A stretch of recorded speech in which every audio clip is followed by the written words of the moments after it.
The new retirement system is expected to encourage preservation while also assisting South Africans who are battling to make ends meet. Members of retirement funds will be able to withdraw a maximum of 10% or a maximum of 25,000 rand from their retirement fund. This amount will be taxed according to your income and tax marginal rate. But Cosatu says this amount is insufficient and that it should be increased to at least 50,000 rand to enable cash-strapped workers to deal with the financial challenges. The Labour Federation is optimistic that the early withdrawal of retirement funds will assist its members who are drowning in debt and will discourage those who intend to resign in order to cash in their pension funds. Currently under the law, workers can access the pension funds when they retire or if they resign or retrenched or dismissed.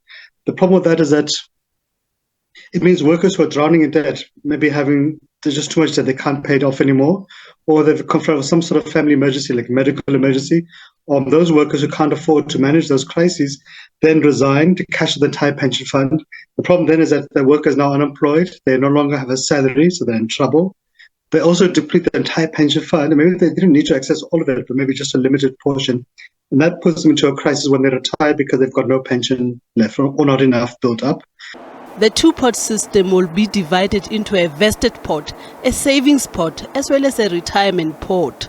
Members of pension funds will also be able to withdraw a minimum of 2,000 rand per year from their savings. Experts say that this will help members not to go to an extreme of resigning to cash in their pension funds. It is unfortunately a reality, and it really breaks my heart that you have households that get to the point where they would rather resign in the hope of finding new employment, and then accessing the retirement funds, which is not great.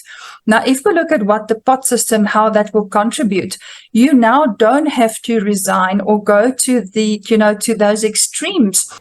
Experts are happy with the fact that the two-pot system will still ensure that members preserve 2/3 of their pension funds and can only access 1/3 of their money to deal with their current challenges.